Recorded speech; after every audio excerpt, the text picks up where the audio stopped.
That's what people are starting to realize. We can't.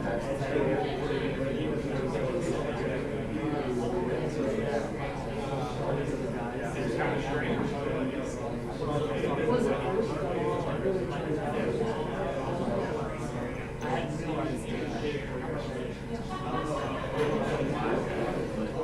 I enjoy that. I guess one of my no, I'm saying I like going to visit the coast and then I go back to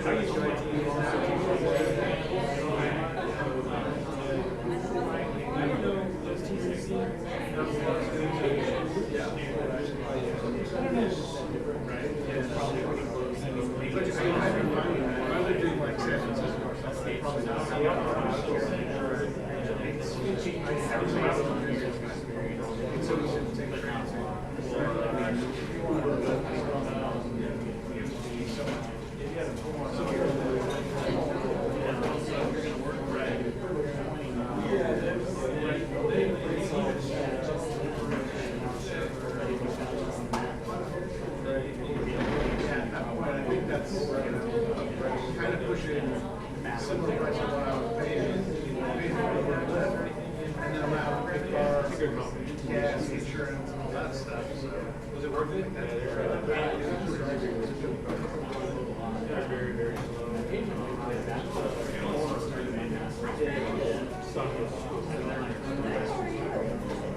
It's a good compliment. Thank you. It's just my associate was a credit card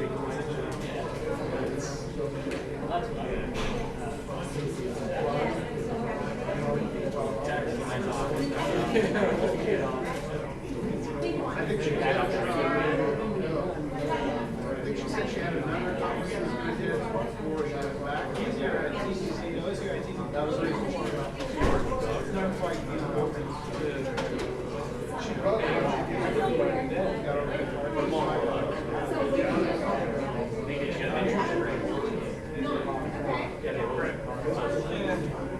Just taking student loans is 2 years.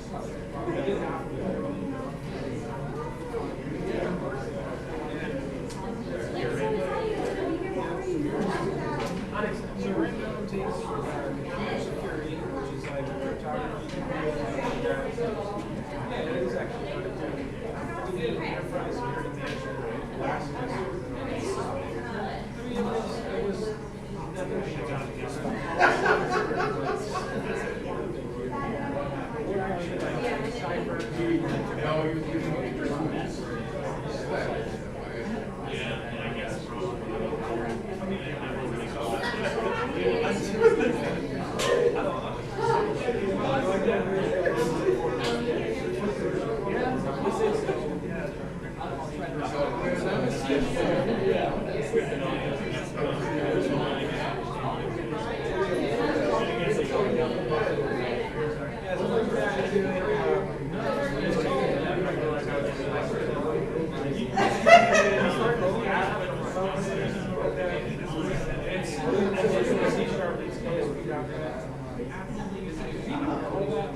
I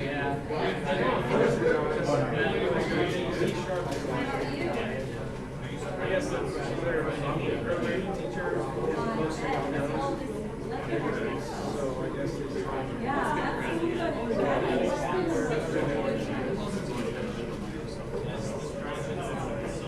I really enjoy Python and C. I really think it's not so important. Yeah, I understand it. It's great. I guess it just takes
Good. Did you learn anything at the conference? You're doing well. Yeah, that's cool. That's one time. I'm Tim. You better wipe that off. What was it, Derek? Derek. Oh, okay. Awesome. So you have more hair back there.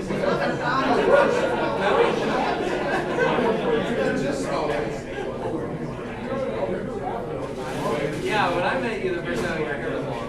I think. Oh, okay.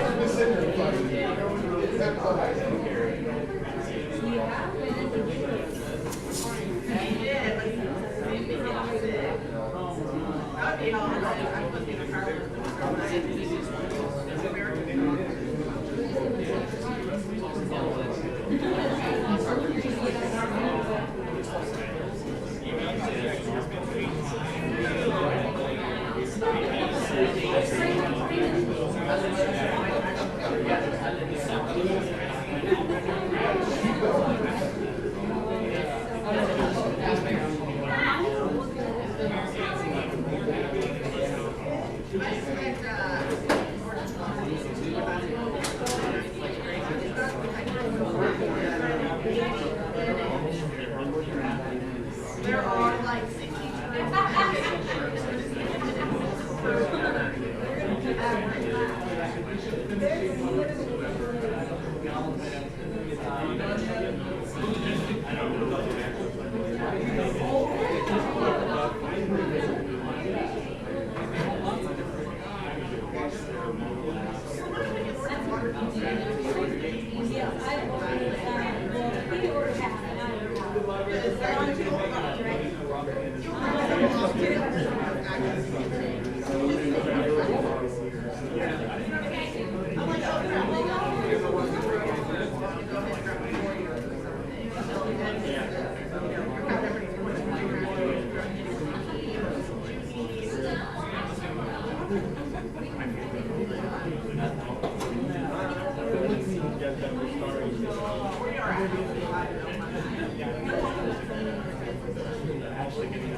It might have been the night that I went to bed. You guys laid it all. I was like tired. I'm like, I'm out.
Lightning tops.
Now she doesn't look as cute. She's very innocent.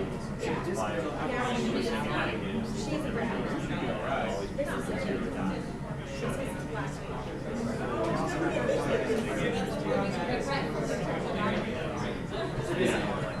yeah, so I wish I think that's she's 8. I would have more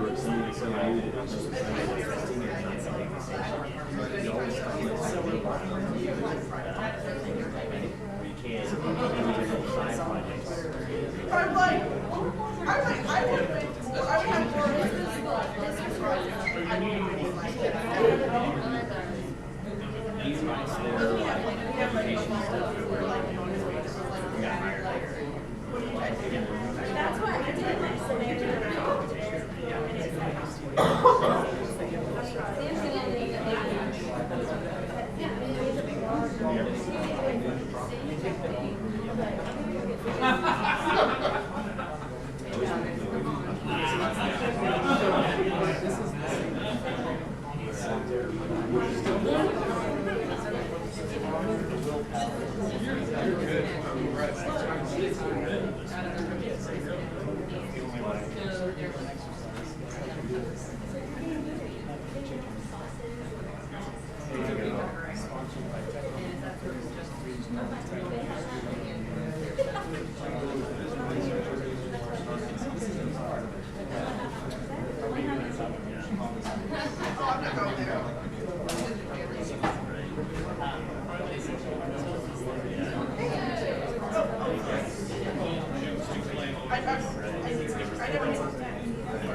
I did the driving girlfriend where I lived out there like all the time on the TV.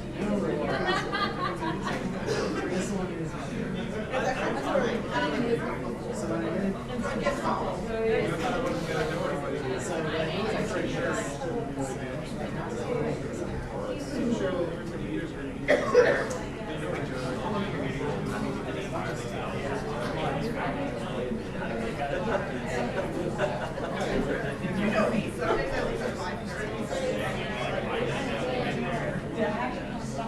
We really have not choice. This project, like, it was really from the first start. Basically, this was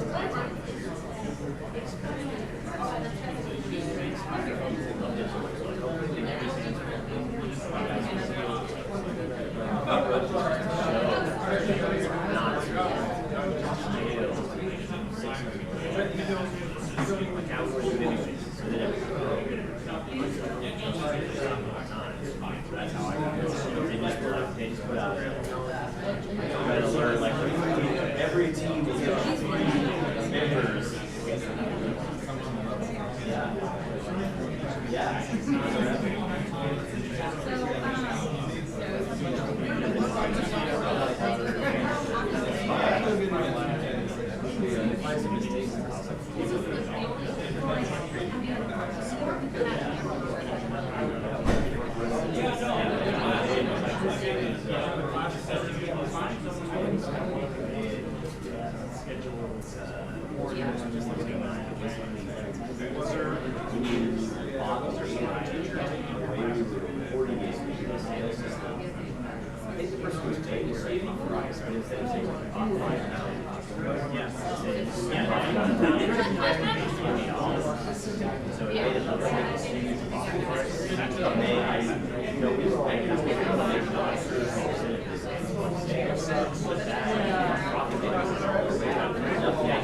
There was enough to skew the numbers.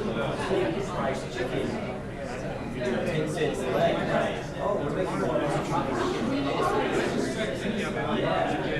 So they probably also do that in such a small percentage.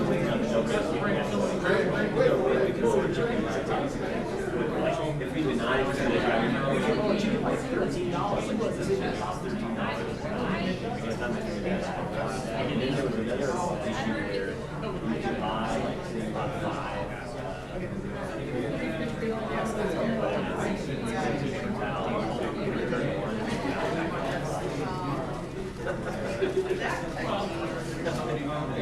Oh, yes. I'm sure a lot of people think it's terrible.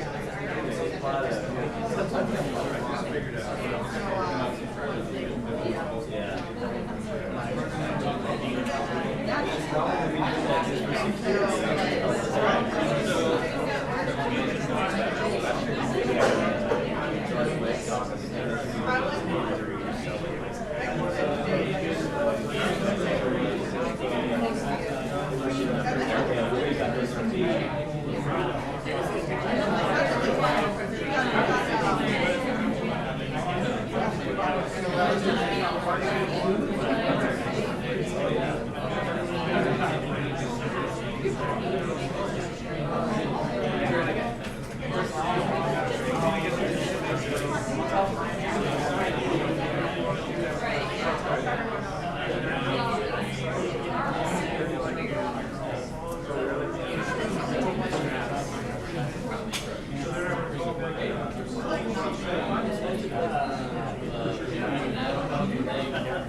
Hey everyone, it's 6:30, so I'm going to yell at you now.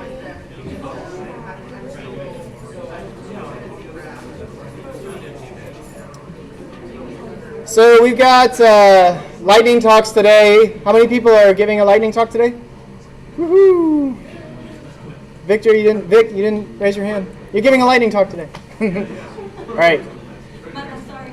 Okay, so thanks for joining us today.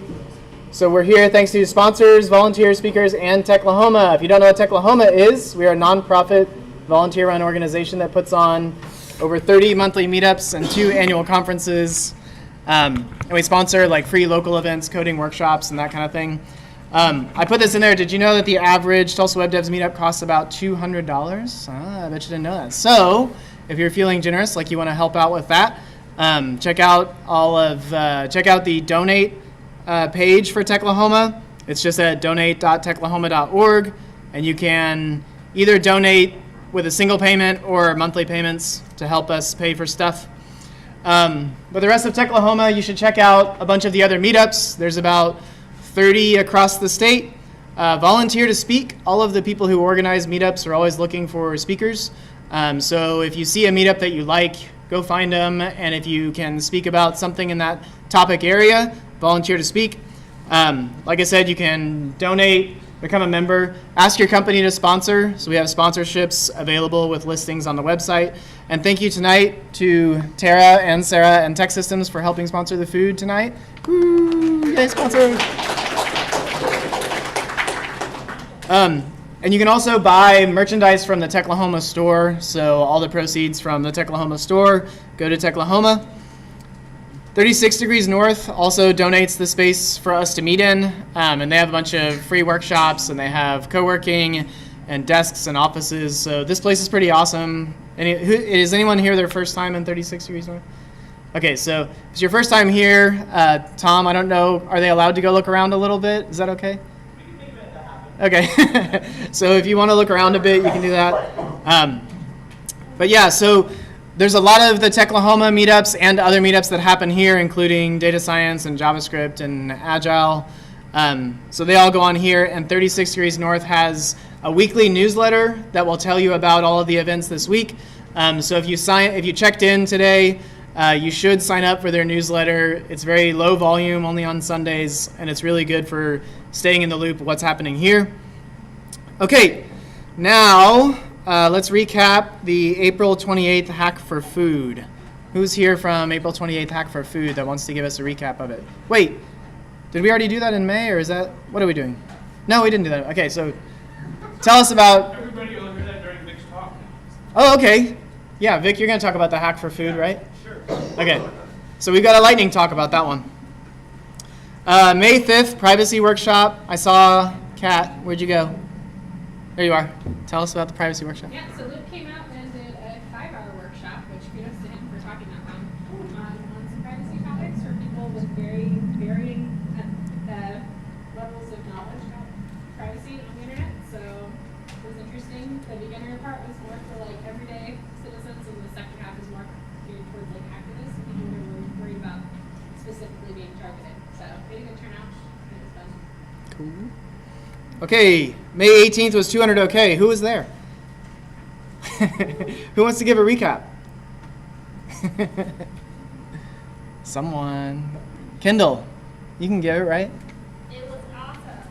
There were 140 attendees. Yep.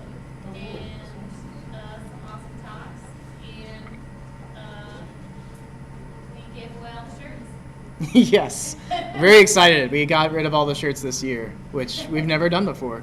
So that was awesome. We will be sending out a post-event survey after 200 OK. So we definitely look at those as we plan the next one to find out, like, oh, was the food, like, do we need to change the food? Do we need to change the venue? So last year, like, the venue, everyone said was amazing. So Kat, thank you so much for always hooking us up with awesome library venue. So everyone said that the venue last year was like the top rated thing, so we stuck with that. We always look at the post-event surveys, so if you get that link for the post-event survey, definitely fill that out. That helps us out a lot to organize next year's. And also we sometimes give that info to the organizers of Thunder Plains. And that's the next announcement. So Thunder Plains 2018 is November 1st. So put November 1st on your calendar for Thunder Plains. That's in OKC. And their CFP is open right now. So if you can talk, want to talk, have given talks, you should definitely submit to that one. It's a really cool conference to talk at. I'd say the size there is usually 225 to 300 is usually what they get. The attendee count there. I'm looking around. Is everybody? I'm not crazy when I say that. Okay, that sounds about right. Okay, so check out their CFP. June 5th, right here, is Hack Night. So Hack Night is another Tulsa Web Devs thing. There's no talks or topics or agenda. Just bring your laptop and bring some stuff to hack on. It can be personal projects, work projects, something you need help with. Just show up here. We will feed you, and we will help you code. And then I put this in for June 14th. A series from Tulsa Tech starts right here at 36 Degrees North, about basically building websites and driving traffic for small businesses. So if you know people or you yourself are interested in websites for small businesses, this is a cool weekly series of workshops to do that. June 20th here at 36 is their free co-working day. This is once a month on a Wednesday. If you've been wanting to check out this space to do co-working, it's a really good chance to come in here for free and see what it's like.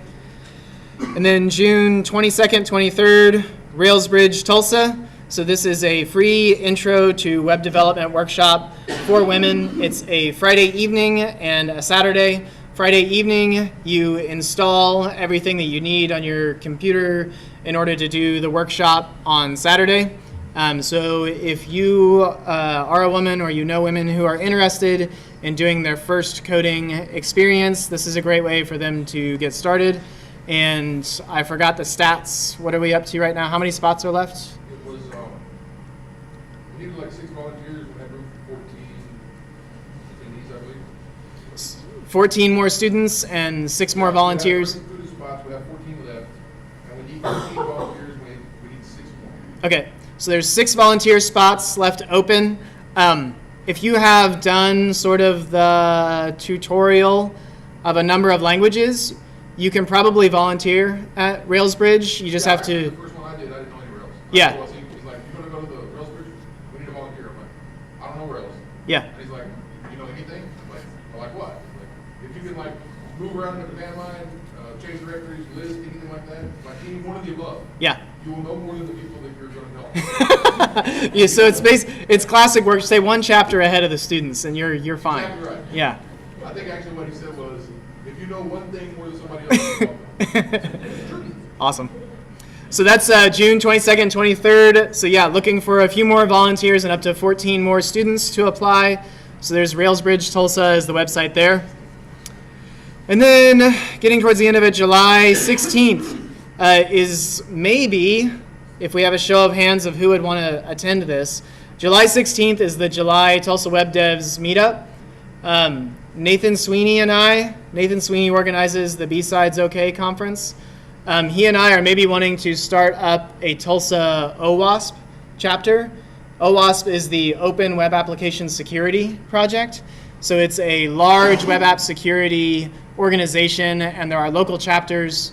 We're thinking about doing it once a quarter as a breakout at Tulsa Web Devs, where he or I or somebody would find a web application security topic and just makes it. We would start a Tulsa OWASP chapter, and it would be a breakout during Web Devs. So if we did that, show of hands, how many people would go to those? It's already during this time, so. Okay. All right, I'll tell Nathan that we'll have enough people that will at least attend the first one, and depending on how bad it is, maybe more. Okay, and then July 20th, put on your calendars, that is Tulsa Tech Fest. So who has been to a Tulsa Tech Fest before? Who wants to give Brittany gets to give a description of Tulsa Tech Fest. On the spot. So Tulsa Tech Fest is a free event that we have. The previous president, current president of Tulsa.net user group are very involved in getting it put on. They're always looking for speakers. There's usually about 16 tracks or something insane on beginner programming, advanced programming, testing, web development, functional programming, you name it. It's a completely free event. You can bring food or money to donate to charity. But yeah, there's lots of good topics there. Is it .NET centric or is it? There is definitely a lot of .NET, but there is definitely tracks that aren't. Yeah, I think last year, so Tulsa Tech Fest is quite big. And last year, let's see how many tracks. So these were all the tracks. And each one of those has, some of them only have like 2 talks during the day, but some of them have a full 4 or 5 talks during that day. So there are a ton of topics, like a huge variety of topics at this one. That's kind of, it tries to be just kind of like a huge fest of talks. So. Hop around tracks too. Yeah, you can absolutely hop around whichever talk you want to go to. So that's a cool one to check out. That's actually where, you may not know, that's actually where the first 3 people who started Tulsa Web Devs got together to talk about Tulsa Web Devs. Was at a Tulsa Tech Fest. That is the very cradle of the web dev. It is the cradle, right? Tim, you and Josh and I, like, that was our first sort of get together. We should do this thing. All right, so that is down to July 20th. Anything that I missed? I'm sure there's other stuff going on I don't know about. Anything? Kat, you're giving workshops, right?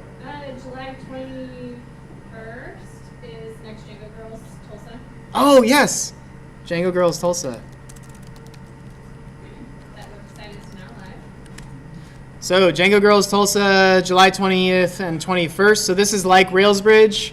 It's a Friday, Saturday intro to coding for women. This one is in Python and Django instead of Ruby on Rails. It is kind of cool to do both so that you can get experience in both and see which languages you like. So the deadline to apply for that workshop is July 5th. And we can fit up to 39 attendees. And we are looking for the coaches, but we'll make sure that everyone hears more about that. Any other stuff? All right. Jumping into sessions and subgroups. So we have lightning talks today. So lightning talks are 5 to 10 minute talks. We're going to jump through a lot of topics. So if you don't like the topic for the first 5 minutes, just stick around. It's going to change in 5 minutes. You may like the next one. So we've got the list here. And then I think we also have, Patrick, are you doing a breakout apart from the lightning talks? That is, okay, so pitch the, so talk about the Django breakout. So I'm going to be going over Django configuration, so how you get it running in many different environments and whatnot. So if you're new to Django, it's very intro, and then I'll have a QA period afterwards so if anybody has Django-related questions and quandaries. All right, cool. So lightning talks will be, I think we'll just do the lightning talks in here. Is that all right? Okay. So are there any other breakouts that people are wanting to have? Code for Tulsa, wanting to break out, or anything like that? Okay. All right, so I'm going to let everybody who's giving a lightning talk, I'm going to call on you to give, you can't give a 1 minute pitch because that's a fifth of your talk. You can give a 15 word pitch. or a 15 word or 10 to 15 seconds, whichever comes sooner. So my talk is on hash range queries for simple privacy protecting data sharing. This is basically how to ask a server for data without telling the server the data that you're asking for. And then give a lightning talk about prepping for one's first design sprint. Brendan, you know, give us a 10-second tee up for your lightning talk. Okay, so I'm going to be doing the design sprint with the clients. This is covering what DPD learns. We're going to do a miniature design sprint, figuring out what you want to focus on out of my jumble of experience. All right. And then Kendall, the math of Codesy. It is how we figured out, how I figured out the math behind the Cozy fee system. Sweet. What the function, small steps, that's Darren, that's your... So I'm just going to play my Twitter account talk at 2x speed. This time. Basically small tips towards making your code less WTF. All right, and then William, SEO talk, 10-second version. All right, I have a SEO bootcamp I created with our agency, Nozak Consulting, going over competition, self-evaluation, SEO Cool. Vic, 10-second version. Just my coding journey and working with Code from Tulsa and Sweet. All right. Any other lightning talks people want to throw in at the last minute? We can still. Yes, Kat. I'm putting one together on different apps. Right now. Use, yeah. Like those. Okay. Awesome. On different apps. Just some browser-based tools that are kind of fun to mess around with. Okay. Cool. All right, so that's the tee up. Reminder, Lightning Talk speakers, you got 5, max 10 minutes because we'll have a bunch to get through and we don't want to be here until 9 p.m. and Tom will kick us out anyway at some point. But yeah, so let's take a break, grab some more food or drinks if you need it. We'll do Lightning Talks in here. You're taking this one right here, Video North for Django. And that's it. So see you in 5 minutes.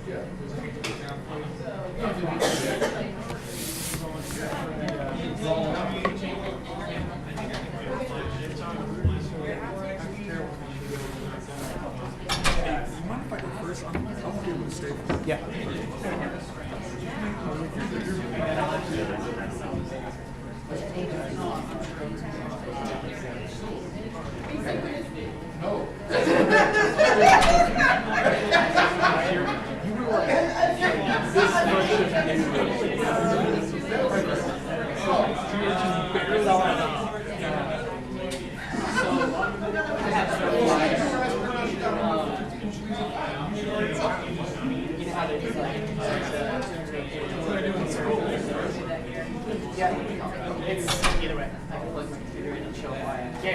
Yeah, so it's got HDMI, and what's since this is recording and streaming, it's got HDMI and it's got Thunderbolt. So whenever you plug in, you should be able to just plug in, right?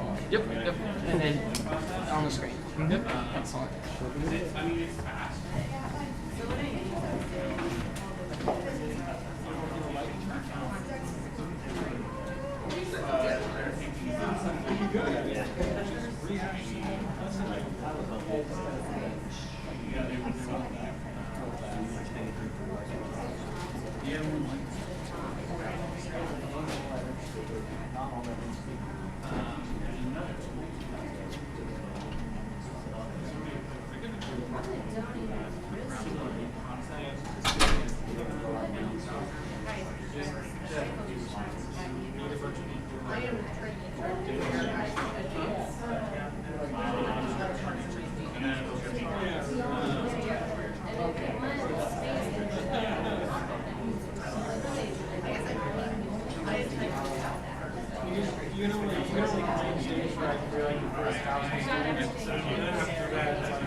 So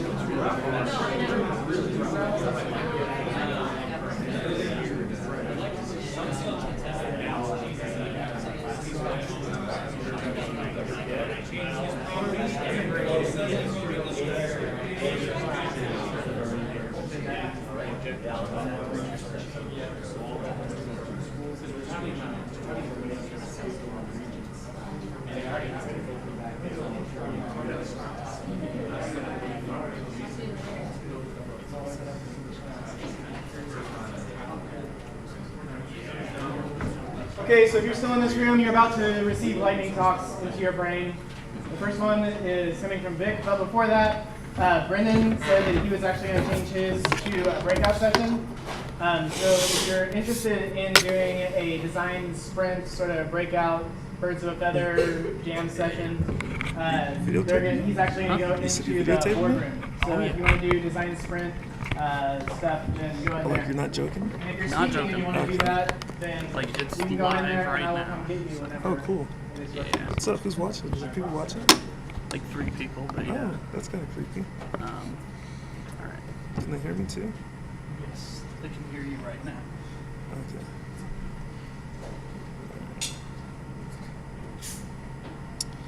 I should have got this ready beforehand.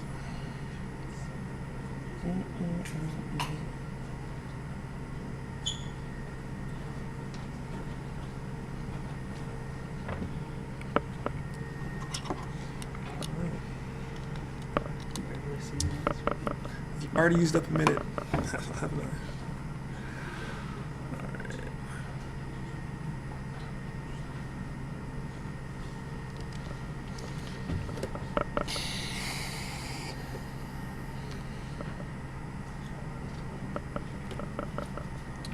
All right. Well, first, my name is Victor, and just want to talk about like my coding journey and the Hack for Food night, and also just what's going on with Hunger Free Oklahoma. So, yeah. So I started coding about 2 years ago. I was always interested in development, but I never really knew where to start, and I started asking friends that are developers. I've always worked in the IT space before I got into coding, and I just was kind of journeying, trying to change directions, and I was looking for boot camps, and I think last summer, Coding Dojo came here for a little open house, so I thought it was amazing. I thought a boot camp was like just what I needed to really, really dive into development, so I did that. It took about 4 months, and I feel like I got a really good foundation of developing and what it means to code and just software engineering in general. And yeah, now I'm currently working as an engineer at BOK.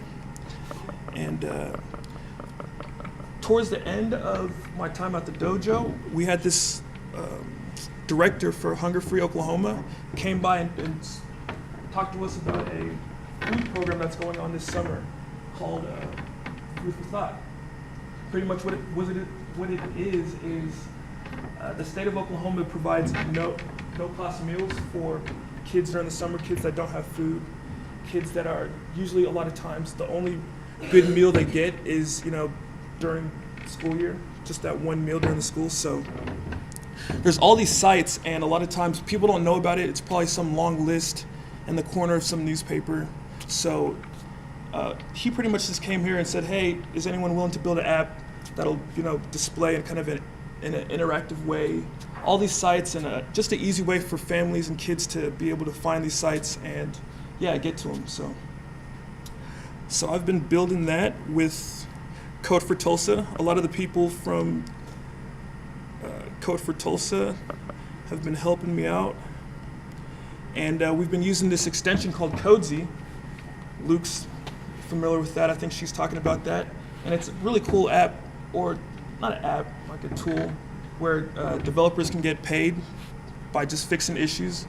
If their pull request gets merged, then they get paid. And it's really interesting. It's not like a bounty. It's not supposed to be like a bounty. It's where the developer asks for like a certain amount, and on the other side, the person funding it has a certain amount that they've given, and based on whether or not those amounts match up, then they say, hey, am I saying this right? Yeah. Okay, yeah. Based on what? Well, I think you're gonna talk about that, right? Yeah, but if Yeah. you talk about it, then I don't have to waste time on it. Okay. Yeah, well, if the amounts match up, then the developer gets an email say, hey, the money's ready, you can fix the issue, and they fix the issue and they get paid. So if anyone's willing to help, there's a few more issues that I would love people to help out on that I wouldn't have to do myself. And, I've spent a lot of time on this. It's been really fun. And, if anyone else would want to just help out and help me push it all the way to the end, it would be great. So I think that's about it. Oh, yeah. So this is it. Food for thought. It's pretty simple. You hit find food. It asks for the client's location. Organizes all the sites based on how far they are away. It's using a library from Turf.js. I don't know if you're familiar with that JavaScript library. Front end, I'm using Angular. On the back end is Node. So it's pretty simple. It's nothing too groundbreaking. So yeah, that's pretty much it. Questions? No? All right. How do people help? Oh yeah, if you go to the issues page on the repo, I have a few issues here. And also, if you want to make an issue, you feel like something that needs to happen, or you would love to add something, add it. If it's something that's necessary, I'll merge it, and you could possibly get paid a little bit for it. So, yeah. Also, you have to obviously install an extension, CodeZ. So. The website that you guys made, how are you pushing that out to the community and kind of getting them aware of it? Yeah, there's a huge marketing campaign going on through Hunger Free Oklahoma, and I think they're going to make a bunch of brochures and a big marketing push is I understand it, the first week in June. So the community's going to know about it. Yeah, so. All right. What was the URL? What's up? What's the URL? It's right now. This is running. Oh, I was running it locally, but yeah, just run it locally. It's not really pushed to the internet. Oh, okay, it's not online? Yeah. Well, actually, it is, but I haven't. I guess I can tell people. This URL, I just put it up on this URL. summer-meals.herokuapp.com. Okay. Yeah, it's right up there. So. But yeah. Questions anymore? Questions? Nope. All right.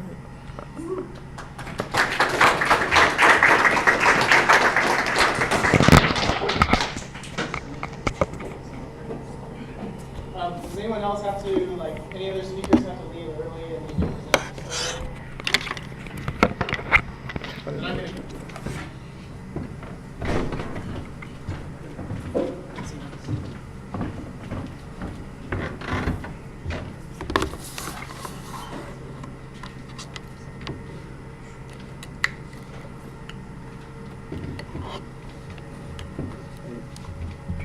You know I'm going to go like this, so you can't. I can't capture your soul. Yeah.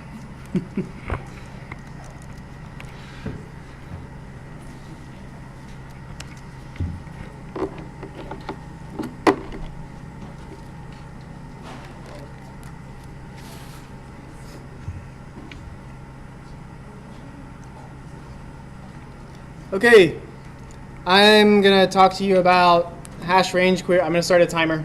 Sorry.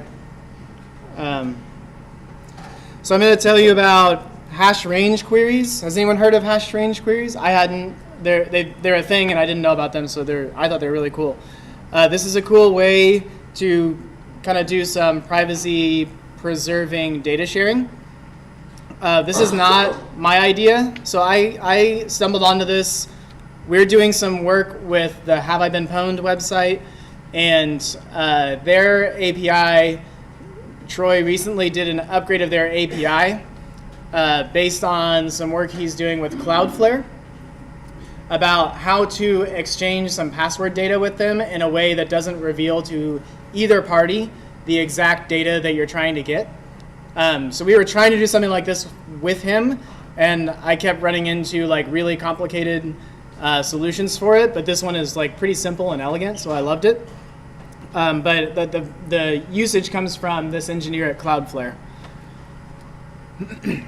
So the problem that we're trying to solve here is that if you go to the API of pwned passwords, which is sort of all of the passwords that have been involved in data breaches that he has, if you ask for a single password value, just asking for that data, including all of this like HTTP headers and your IP address and stuff like that, reveals a lot of information about the person who is asking about a particular password, right? So you're kind of saying like, hey, I happen to be interested in this password, blah, blah, blah, right? So his response comes back with how many times that password has occurred in any data breach. So for this particular value, like password, it's 3.3 million. So 3.3 million times the password has been used and breached. So please, for the love of God, don't use that password. So that's not too bad if it's like, oh yeah, well, everyone uses that, so no one's going to find me in a crowd of 3 million. But if your password is your favorite My Little Character pony with the vowels replaced with numbers, that's only in 6 times. So if you really, really like Pinkie Pie and you send this request to Troy, he's going to find out what your password is and that you really like Pinkie Pie as well. So 2 things that are embarrassing. So when you think about this, like, yeah, okay, we kind of trust Troy and his service. So if you trust that person operating the service, that you may not care about this problem. But if they're, other people may be doing something else with this data, or how well are these people securing this data? So to put a fine point on that, Troy is here. He has an A+ on his site, right, that is hosting this stuff. But these are other websites like Breach Alarm, WeLeakInfo, Hacked Emails, and Snuzbase that all try to offer the same service and get, bad grades. So they're not necessarily securing the data that's being sent to them about which people are interested in which passwords. So then the question is, how can a client get a single record from a server without revealing the record identifier to that server? So this is what we're trying to solve here. So the easiest way is to hash these identifiers. So what you would do is you would take the text password, the plain text password, and you would send it through a SHA-1 hash, and it becomes this garbledy-gook thing, which in theory is a one-way function that you can't get from the garbledy-gook thing back to the plain text, and you would send that as an API request. And so Troy actually supports this method of doing it if you want to do that. Again, if you have Pinkie Pie, it becomes a different hash, and you send that. What's up?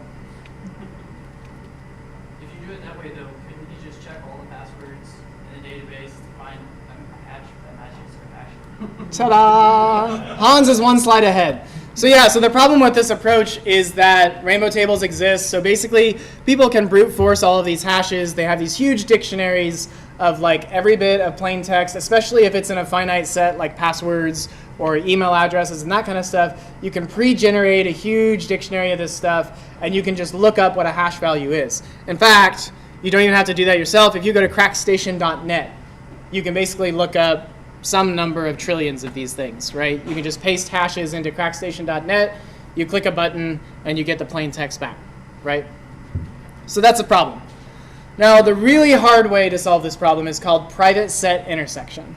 And maybe Kendall would understand it, but there's a whole bunch of math and crypto involved with private set intersection that I don't understand, and I tried to read about it. There's not a lot of well-tested libraries for doing this, which is actually what the engineer from Cloudflare mentioned. So these techniques are pretty advanced, they're pretty sophisticated, but they're also really new. And in crypto land, like that's new is dangerous, right? So it hasn't been scrutinized very much, and there's not a lot of primitives that are built into libraries that are sort of like battle tested, right? So it's kind of like, yes, it's sophisticated, but use at your own caution. It may not actually be as secure or work in all situations. So the middle way is what the Cloudflare engineer came up with using k-anonymity. So k-anonymity is basically an attribute of a data set. In this data set, every record is unique. So the k-anonymity value here is 1, which means that the definition is for any combination of some fields, found in any row of the table, there are always at least X number of rows with those exact attributes. So if there's anything like a name that is unique to everyone, there's no k-anonymity. That's 1, right? Every record is unique. It can be spotted. In this data set, what they did is they took that name and they suppressed that, and they suppressed the religion, and then they generalized some other fields. Instead of a specific age, they made it like 20 to 30, and it said, just the 20 to 30. Now, by doing that, they've said that for any combination of these, there's at least 2 records, right? So you can't find the exact person in this data set. So this is said to have a k-anonymity value of 2. So this is a property of a data set. So by using this property, you can take all of the hashes of passwords and you can split them up into buckets that start with 6 characters. So the first bucket is all of the hashed passwords that start with 5BA-A61. And that may be a bucket of 200, 300, something like that. The next bucket is all of the hash passwords that start with E731A7, right? And that's another big bucket of things. Okay, so now you've taken your data set, you've turned it into hashes, and you're looking at it from buckets, right? And every single bucket has at least 200 or 300 records in it. Okay? So a client can actually anonymize the user-supplied hash, or the user-supplied value. So you ask for an email address, which is what we're doing, and we take the SHA-1 of that, but then we only take the first 6 characters of that SHA-1 hash. And then we send an API request of just those 6 characters, and download all of the hashes that are in that same bucket. So Troy doesn't know which of these 300 hash values we're actually interested in. And we don't have to download all 6 billion of Troy's records. We just ask for these 300 that we're interested in. When that response comes back, we take the rest of the hash and we pull the individual record out of the 300, which is the one that we are interested in. And that's it. That's the end of the talk, literally. There's the code that does it. So there you go. Any questions? I went a little over time, so we're not done. Yep. Where did you get the grades that you showed earlier? Observatory.mozilla.org. And 2, so now you made who is it? Bob's always the bad guy, crypto, right? Eve. Huh? Alice and Bob are the protagonist. Yeah, Eve is the bad girl. Eve, the bad girl. So now she has 300 lookups to do a rainbow table instead of 1, right? So there is a risk that Proportionate to how big is the bucket, right? So there's a risk that even by doing this, you make it easier for someone to brute force a hash that they already have. You're looking at everything that's not in that bucket. Mm-hmm. So you've reduced the brute force target space from billions to 300. In reality, a lot of those things are already breached and in plain text and pretty available. So this particular mechanism doesn't protect. It actually is a drawback when you consider like brute force attacks like that. But in reality, all the brute force attacks are kind of already done on that stuff. So the trade-off here is nice that we're hiding the data from each other. Right. Right. That's the main thing that this is You're trying to hiding do. in this case from Troy, Yeah. but not Yeah. from Eve. Yeah. So we're protecting each other from, getting too much data. We're not necessarily. This mechanism doesn't solve the Eve problem of her having a rainbow table. Yeah. Yeah. Oh, yeah, I guess it's just especially useful if the password is not contained in this database, because then he's only got 6 characters and can't match it up to any of those, or doesn't know if it's even there in the bucket of passwords that he's back to. He doesn't know if it's there or not. In other words, if the password is not in any of the breach data sets, now you still have to go do all brute forcing anyways. Oh yeah. Then it's yeah. Okay. So I'll let him go up.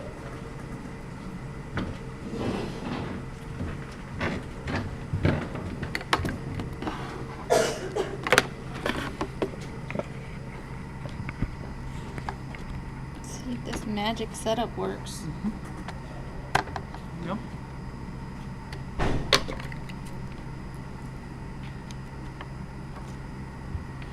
That might actually be a bit much for it. I know.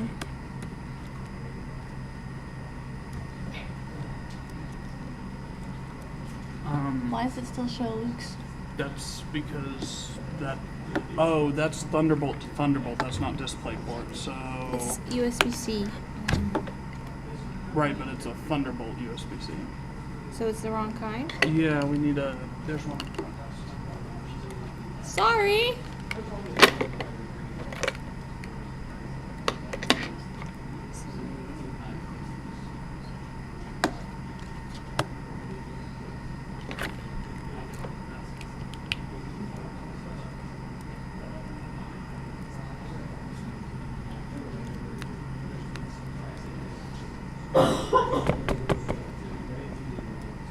Does somebody else want to go?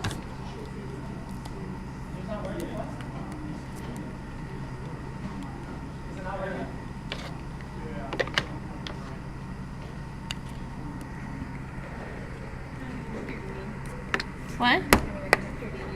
USB-C to HDMI. Oh yeah, I definitely got that. They used to have one here, but She's not doing it. unless you've got an adapter for her. Okay. She can use another laptop, I think.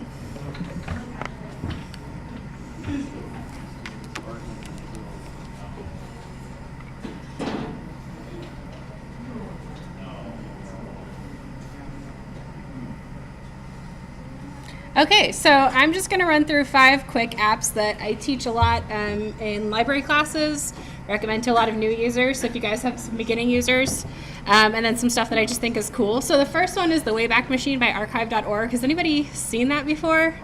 Okay, well, if you have seen it before, you may not know that there's also an extension that you can add to your browser. So if you're browsing the internet, you get to a broken link, it'll actually go back and grab the most recent snapshot. So shockingly enough, the what is this website that was on Navy.mil was taken down in January of 2018. What I can do is come here back into the Wayback Machine, and it will give me the most recent version of this web page that it was able to go back and crawl and find. I'm getting an error response right now. It was working just a few minutes ago. But if you haven't checked it out, you can also just go to archive.org. Oh wait, maybe here it is. Yeah. I just tested this. But what it'll go back is just grab the most recent snapshot it took of the website. But this is also kind of fun if you didn't archive a website, somebody else did, and you can find it on their website. The next one is X-Ray Goggles by Mozilla. If you've not used these before, it's actually just like an easier version of DevTools. So it's something that you can install in your browser. And if we go to a website, tulsalibrary.org, I can hit X-Ray Goggles and it'll give me a version of the website where I can just go in and change some of the HTML on here. This is kind of a fun tool if you've got some kids that you need to like make some fake Wikipedia articles. Or a fake version of the Tulsa Library website. Just don't tell me about it if you do that. But we have some fun with it over at the library. And here's a very real article about the Kraken we have living on the first floor in our water fountain. So if you haven't visited him, his name's Pete. He's friendly, and you can feed him. So the next one is Beatbox. This is a really fun app that you can use to create just little 8-bit music. This summer, our theme for summer reading program is Libraries Rock, music themed. So we're going to do this a lot. Is the sound working on this? Maybe not. Okay, so if the sound are working on here, you can actually create different beats and different measures. And it's just it's like a little easy synth that you can use. You can also share it. The link that it creates is what you can share, so you can send it to other people and they can adapt your music that you share. So if you have a Twitter account, you can go on there and see what other people have posted. And it's just a fun thing to play around with. Also in that same vein, Piskel is a really cute app for just developing little pixel art. This is one that I created, very advanced here. I have not named him. But on here, you can just create sprites And you can also do different frames, so you can animate them as GIFs, and you can export it as a GIF file, or you can just export it as a JPEG, all sorts of options. But that takes me into the last thing I'm going to talk about, which is Construct 3. So is anybody here into game development at all? No? Nobody? I can see a couple nods. Okay. So Construct 3 is a great tool that you can use browser-based. It's great for beginners, but you can create simple video games off of it. They have a free version of it. And what's really great about this is you can make music in Beatbox, you can make little pixel art in Piskel, and actually import it into Construct. And they've got some pre-made games that you can actually just go through and change out your graphics and the music. And if you've got some kids or adults that are trying to learn game development, this is a really fun place to start. And it uses like a block-based coding, so if anybody's familiar with that. I was going to demo a game, but again, my testing's not working as well as it did earlier. So, any questions on anything? These are just some fun apps I use. And I'm a big fan of the Wayback Machine, so check it out.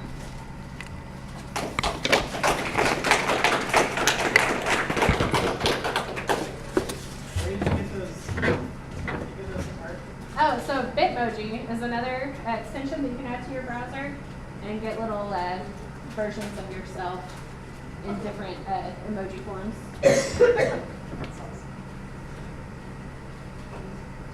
All right, who's next? I guess I'm next. William or Darren?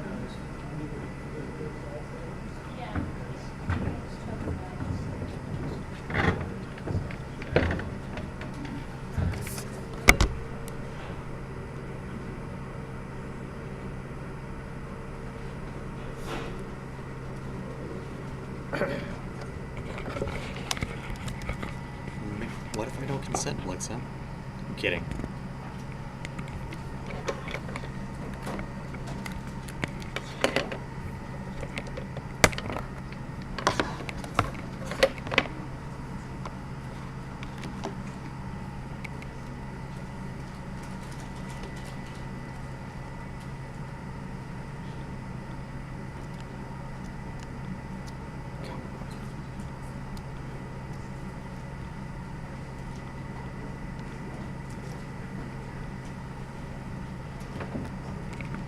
Yeah.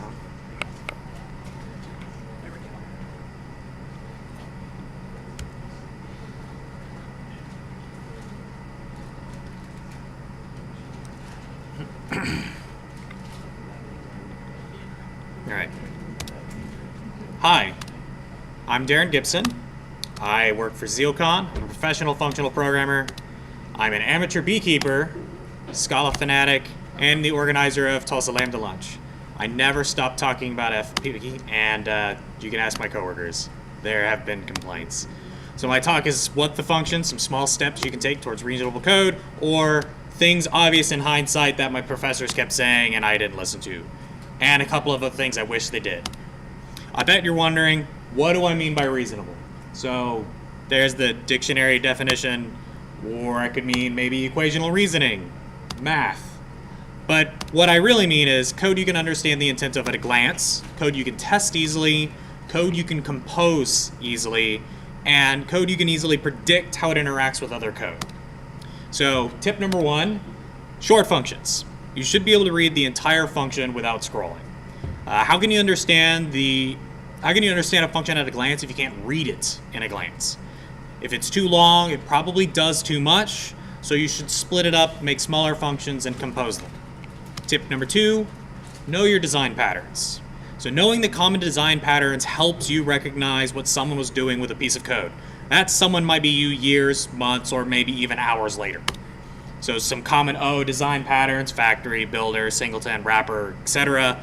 Everybody probably is familiar with the Gang of Four. If not, you should familiarize yourself with their design patterns. Some FP design patterns include functions, tagless final or finally tagless, the F it all pattern, as my coworkers like to call it, the free monad, functions, category theory, functions. All right, tip number 3, beware of not invented here syndrome. So, or Topolcat's law of mistaken invention. This is one of my favorites. Anything I invent that is sufficiently polymorphic and plausibly useful probably already exists in Scala Z. or big fancy words that mean look for libraries that do what you need to do. If you think that the thing you made is super cool, somebody probably already made it. If not, you should make it and open source it. Or at least make a library for you and your coworkers or others to reuse. So tip number 4, write exhaustive unit tests. If each functional unit is well tested, you can compose them with confidence. Automated acceptance testing or behavioral driven development is also hugely useful. So anybody heard of Cucumber or Gherkin? The English descriptions, they can help you communicate with your users and other developers. Tip number 5, good naming. I'm not always good about naming, but it's really useful for reading your code. And yeah, it's not always easy. It's one of the several hard things. All right, so now some functional programming tips. Tip number 6, use pure functions whenever possible. They're easy to test, they're easy to understand and reason about. But what do I mean? I'm just spouting this off. Pure functions are ones that have that equational reasoning, that math definition of reasonable I was talking about earlier. You can replace the function with its value and your program does the exact same thing. So the inputs, some return, nothing more. No modifying a database, no writing to a console. All right, we'll talk more, tip number 7 and 8. So tip number 7, don't mutate your state. Tools like Redux help, or you can use Ramda, Lodash-FP, something that lets you do immutable transformations on data structures. But what do I mean by state? I mean local variables, function parameters. Definitely never reassign those. Class variables, just any variables. All right, tip number 8, limit your effects. Effects make it hard to understand when things happen. So tools like Redux also help here. But what do I mean by effects? I mean anytime you mutate states, the thing we talked about a second ago. Anytime you read or write from consoles, anytime you read or write from a database or network, or really just writing to anything.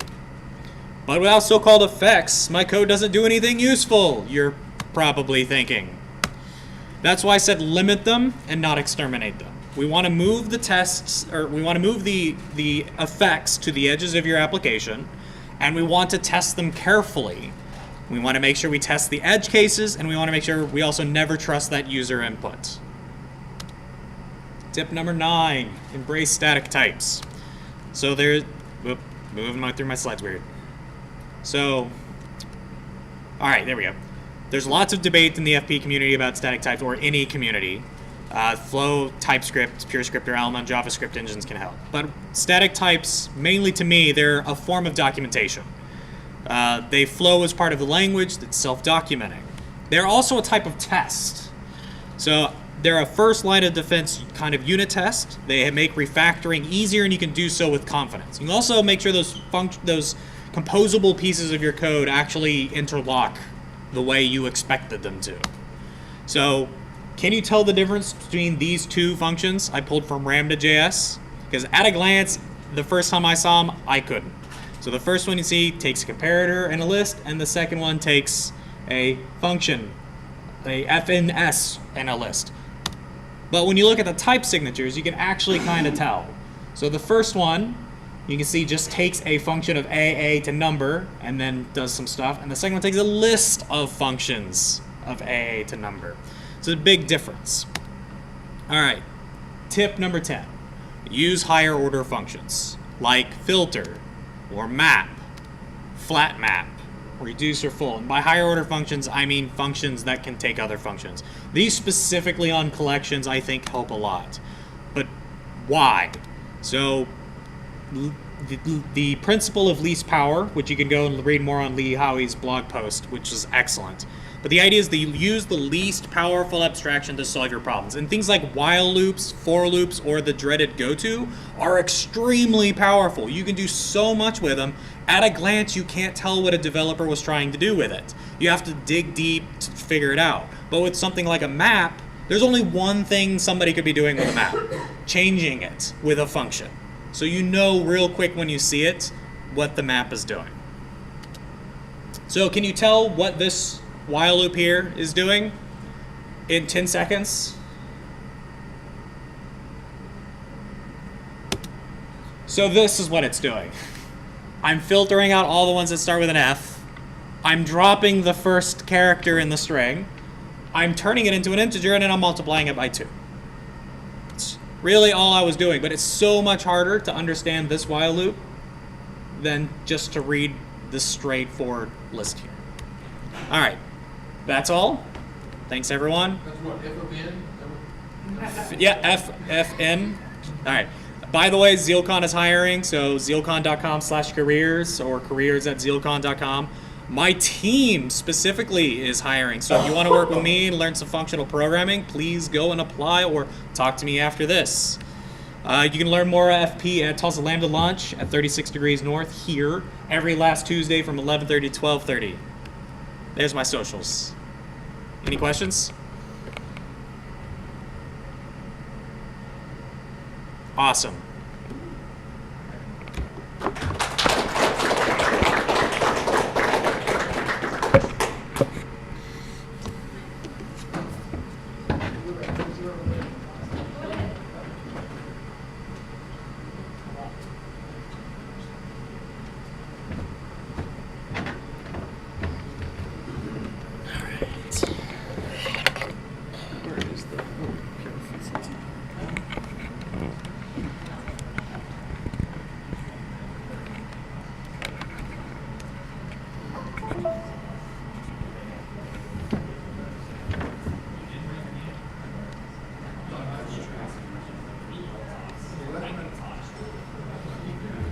Okay, so I'm William Nozak.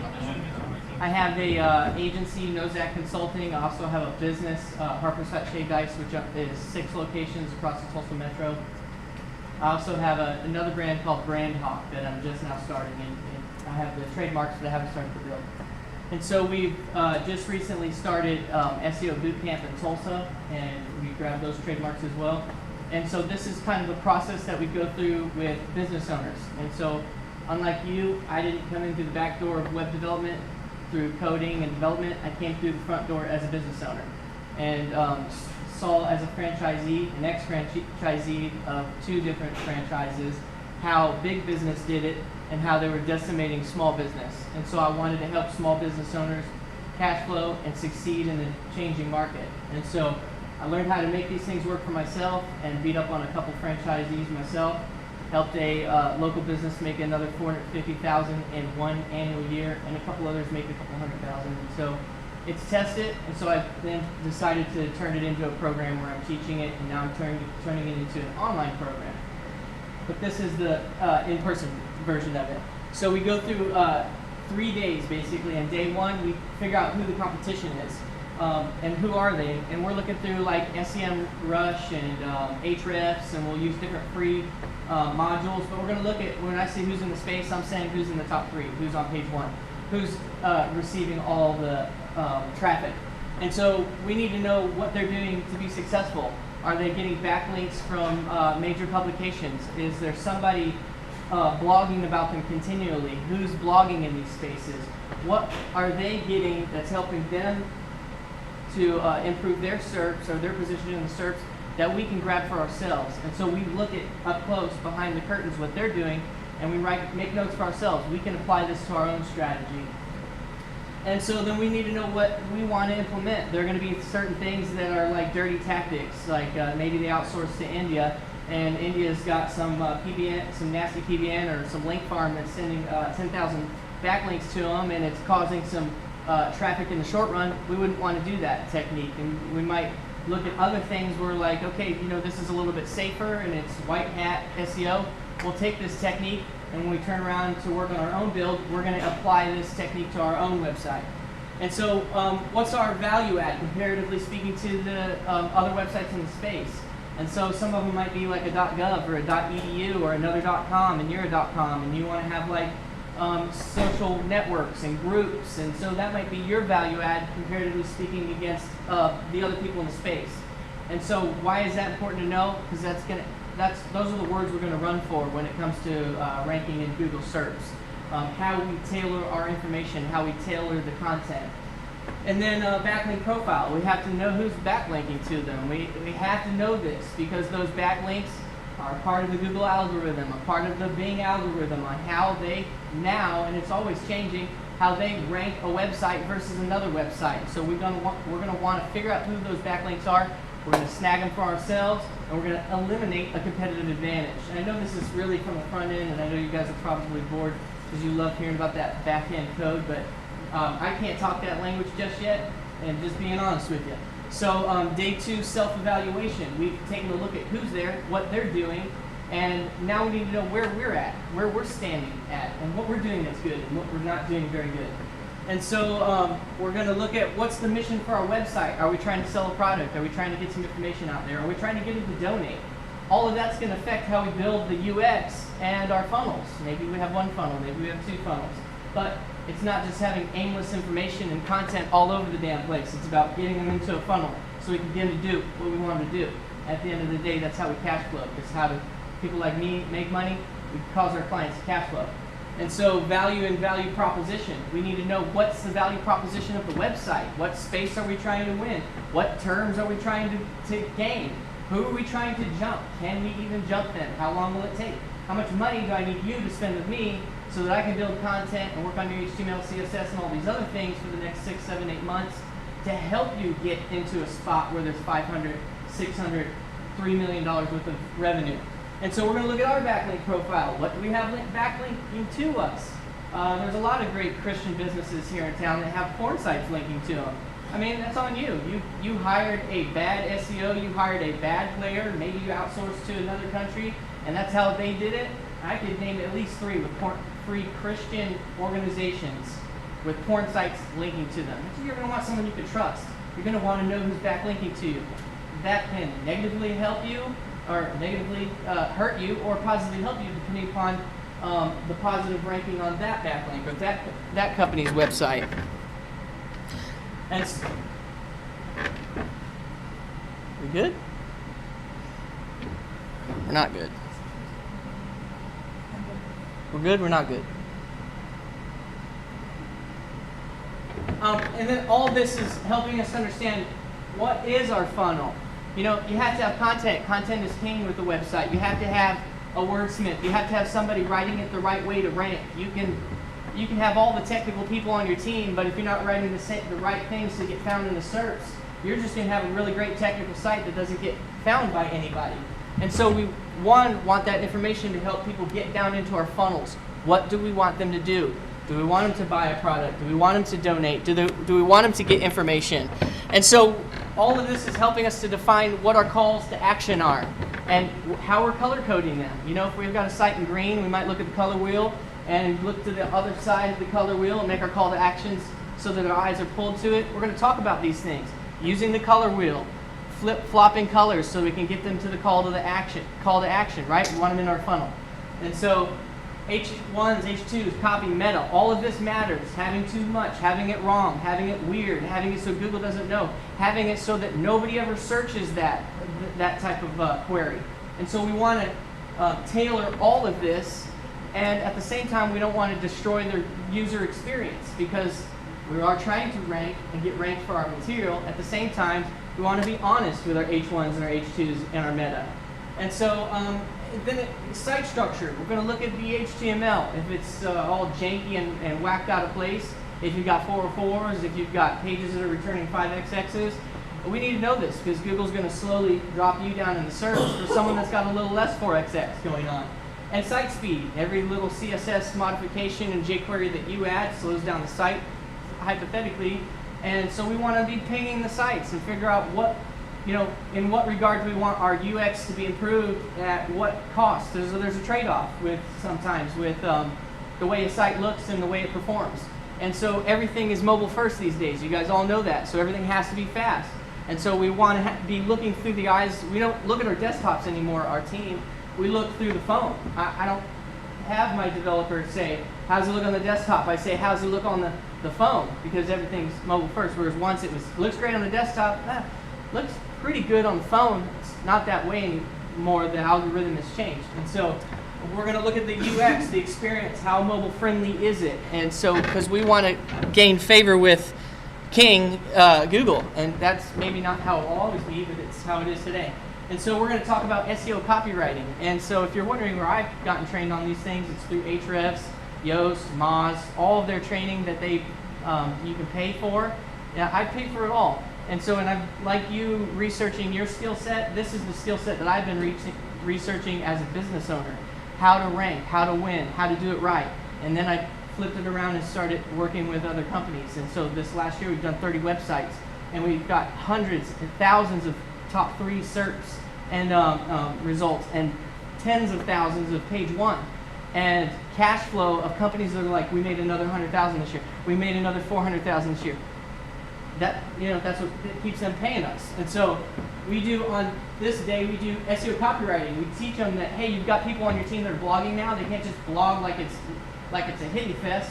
There's a point here. It's SEO copywriting. You're writing to rank your content, to get found for what your mission is, what your value proposition is. So we run them through finding keywords, how to use Google Trends, maybe how to set up a Google AdWords account, run some money, see what the true the keywords are. Google Suggest gives you a lot of the true queries. Yoast teaches you a ton of information on this. Ahrefs is a program that I paid for. You can pay as much as $1,000 a month for this program. It will show you tens of thousands of keywords and what all your competitors are ranking for. And this is what I live in. I'm always looking at what a competitor is ranking for and what I need to be ranked. Who in here has used Ahrefs? And so a couple of you know exactly what I'm talking about. SEMrush is similar, Majestic is similar, and there's some other free ones you can just search for someone's keywords. And so and there are lots of other programs that you don't have to pay for. And so we show them some techniques, how to rank for the right words. You're ranking the whole site for this keyword that gets 10 searches a month, and here's another way to say it that gets 10,000 a month. We got an error here, and it's a really easy thing to fix. On this day, you guys would probably enjoy this day more than I do, but it's the technical day. We have to look at their analytics, set up their analytics, set up pixels so that we can track how we're doing, what's changing. Webmaster Tools, the meta tags, canonicals, no follows. You don't want to be linking out to 50 different people with follows, passing all your link juice. They're not linking back to you. We need to throw some no follows on there, especially on our homepage.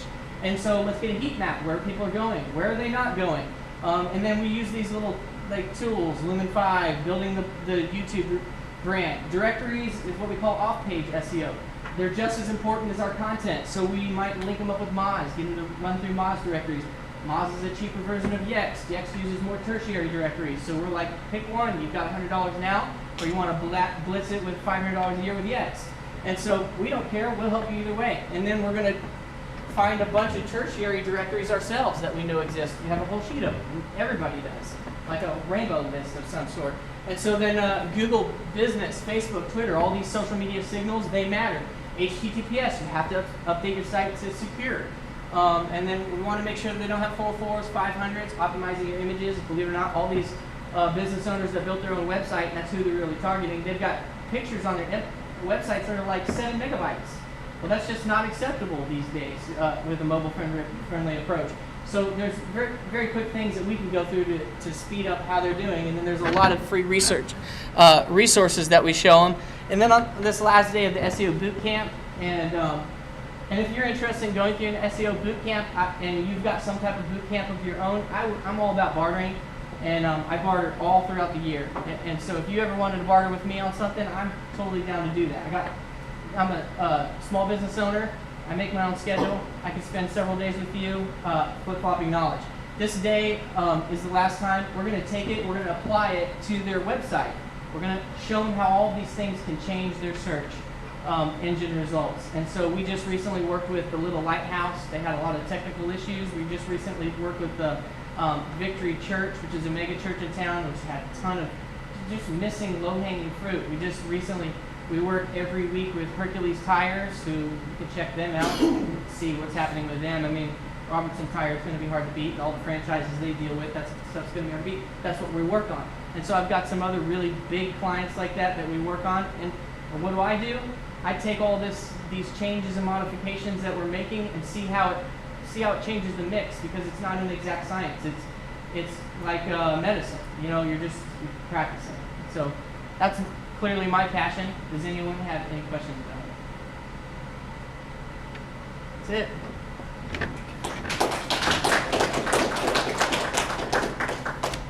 Do you run these on a regular basis, or do you do them ad hoc?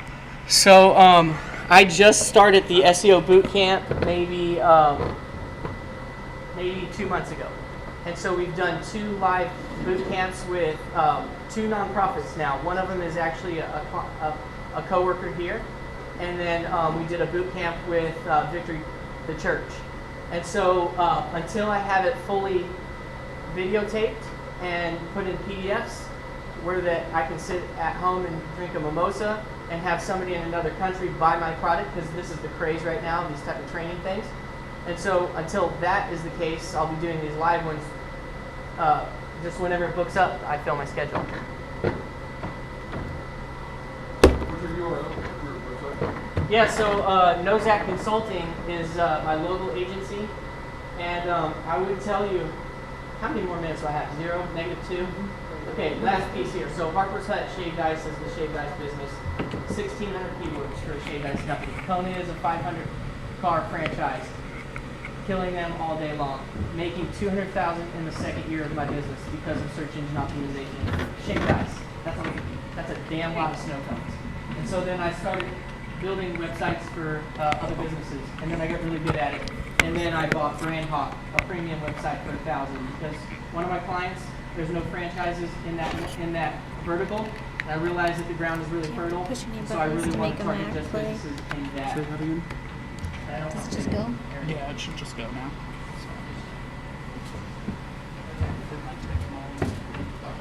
Ew. Oh, that's better. No.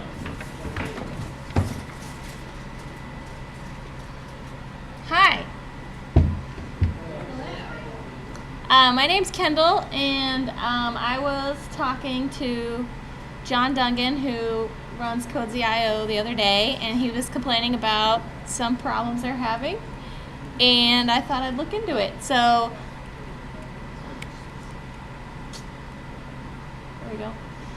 So you heard about Cozy.io from Vic. It's basically a place where someone can say, I'll fix this GitHub issue for $10, and someone else can say, I'll give someone $10 to fix that GitHub issue, and you put them together. So this right here is your standard number line from grade school. You remember this, right? Can you see my mouse? Yeah, well, not really. So basically, when you say that you'll fix something for $10 on Cozy, that's the amount. That's the center item right here. But it costs some fees to transfer all the money, and it costs fees for Cozy to run. And since Cozy loves everyone, they wanted to split the fees evenly between the charge and the payout, so the offerer and the fixer. And so that's more complicated than it seems at first. So the total amount between the amount that gets charged on the credit card and the amount that actually gets paid to the fixer is the total amount of fees. So I wrote some equations to describe the fees. So these are the fee equations. There is a Stripe there's a Stripe fee on the charge, there's a Cozy fee, and then there is a Stripe fee on the payout. And directly below them are the equations for those fees. The Stripe charge has a percentage, it also has a flat fee. The Cozy has a percentage, and the payout also takes a percentage. And then, since we want to split them evenly, the charge would be the amount times half of the fees, and the payout would be the amount minus half of the fees.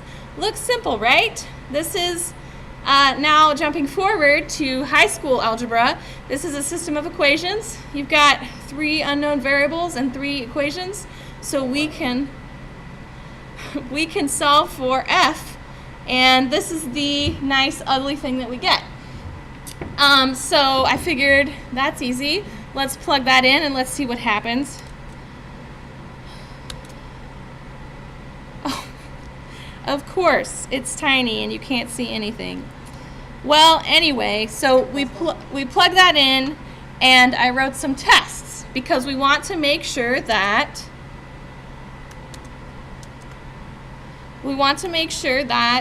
the fees for we want to make sure that this fee number comes to the Stripe charge plus the Koji charge plus the Stripe payout. So I wrote a test to determine that.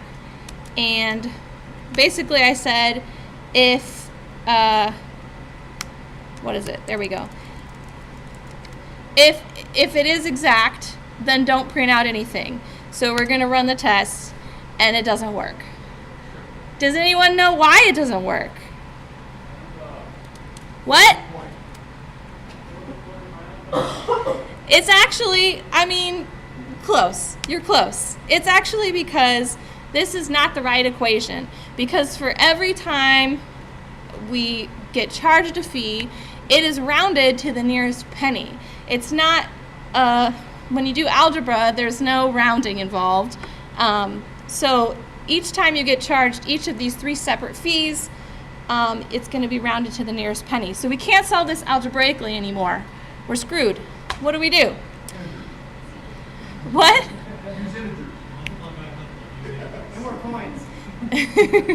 So the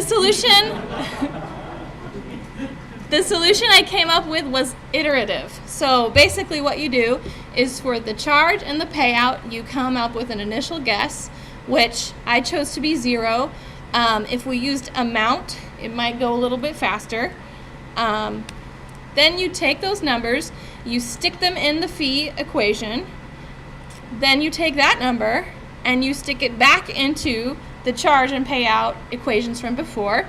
And then you take those numbers and you stick them back into the fee equation. And you just go back and forth until you get the same numbers for charge and payout as you do for fees.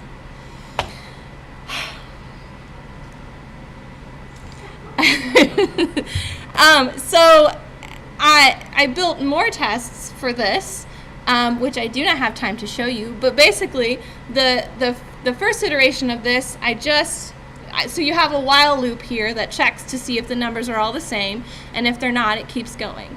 So the first test I wrote was just on the charge, and that worked, but then the payout didn't always resolve. And so I learned that you have to check for both of them, because sometimes the payout needed like 1 extra iteration to get up to the right number.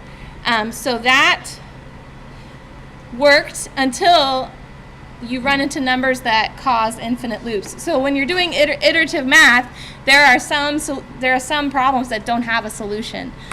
So I had to write a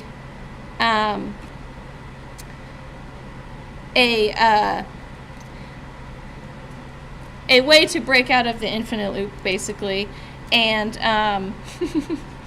that was right now it's just like if it goes 10 times, you break out and you're done. But it was pointed out to me that you could do it a different way. You could say, if this number pops up more than once, if you see it going back and forth, then you know you're stuck in an infinite loop, and you know it's one of those edge cases. So from the test that I ran between 88 cents and $100 every penny.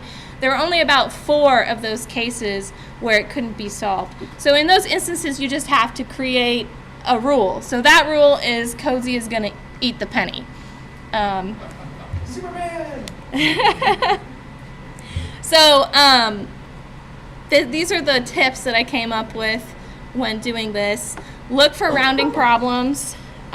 Especially if you're dealing with money, you're going to have rounding problems. For iterative math, make sure all your values are resolving as much as you can instead of just one of them. Make lots and lots and lots of tests, because lots of my tests broke that I didn't think would break. Watch out for infinite loops. And the next thing I would like to do is to ensure that the code, what comes out of the code, matches what Stripe is actually taking out. Because you want to be right, right? That was my suggestion for the tiebreaker. If you're not sure what to do, just feed that value to Stripe and see what it says. Exactly. That's it. Thank you. I want to see the tests. Well, it got all tiny on me, and now I don't know what to do. Do the RAM plus quick. I don't have a Mac. See, it's still tiny.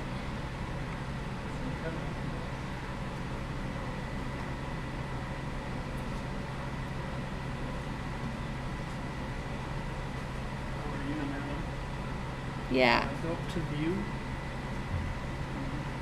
Got all tiny. Did not expect this. Just the command plus. Where are you looking at? Command shift plus. Hey. Here we go. So I don't have all the tests in here. I only have the tests that would show the cases that I talked about. This should be off by a penny, right? Huh? In your edge cases, if it failed, it should be off by a penny at most, correct? Yeah, it shouldn't be off more than a penny. That's essentially what I decided we needed to do, because it was when you do it with the equation with algebra, it just sort of randomly assigns who gets the extra penny. It's not random, but the computer decides who gets the extra penny, whereas it's probably something that you want to decide, right? Codes is friendly for anyway. What? I said codes are pretty friendly like environment, so I think that either the payor or the payee would be glad to either decline or accept an extra penny. I don't know, man. Some people like to count their pennies. A penny saved is a penny earned. Anyway, thank you.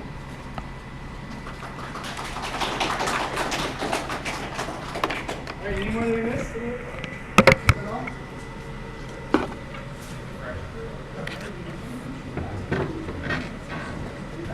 So that is. It's right at 8 o'clock, so thank you for coming. I think that's it. Am I missing anything?